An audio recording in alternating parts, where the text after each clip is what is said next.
Medicaid covers more than just basic health care for low-income Americans.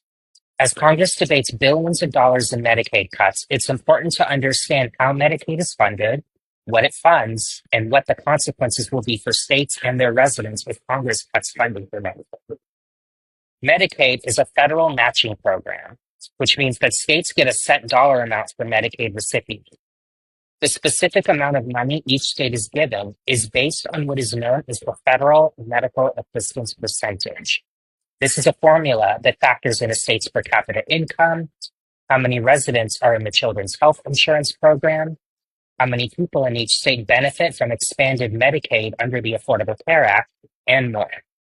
Overall, states with lower per capita incomes receive more federal funding for Medicaid than states with higher per capita incomes. If the federal government cuts Medicaid, millions of people could lose their health insurance. One proposal that is being debated in Congress right now is rolling back the Affordable Care Act's Medicaid expansion match rate, which alone could result in 15 million people losing their health insurance. These cuts would disproportionately impact children, seniors, and individuals with disabilities. In some cases, cuts would result in a chain reaction that would result in even more people losing their Medicaid.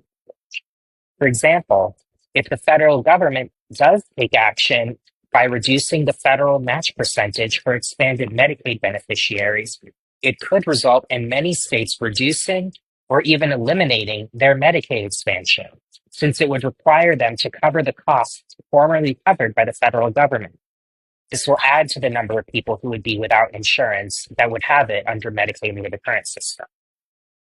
A cut in Medicaid funding will also make it much harder for people, especially in rural and medically underserved areas, to get the care that they need, even if they're not on Medicaid.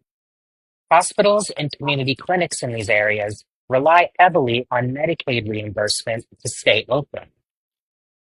To be clear, we're already in a crisis of hospital closures in this country, with 30% of all rural hospitals, which is more than 700, at risk of closure. Of these 700, 360 are in immediate danger of closing. If we cut Medicaid, a lot of these hospitals would be pushed over the tipping point, causing hundreds of them to close. Hospitals that are in many cases the only accessible place that people in rural and underserved areas can get care in the case of an emergency. The fact that millions of people will lose their health coverage will also add strain to hospitals because when people get sick and they don't have insurance, they often go to the emergency room, which leads to higher uncompensated care costs and more strain on the hospitals. These closures would be concentrated, like we talked about before, in lower income states, since they rely more heavily on Medicaid funding from the federal government and are more likely to have a larger percentage of their population that live in rural areas. As far as where we are right now, Congress has passed its budget resolution and has started drafting its reconciliation bill. This bill is how they are trying to make cuts to Medicaid. Legislators want to pass this bill that would cut Medicaid in May. That means that we don't have a lot of time.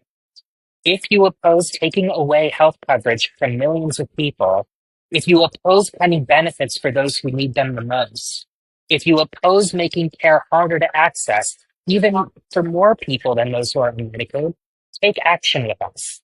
Use our hotline at 202-978-5357 to call your member of Congress and tell them, hands off of Medicaid.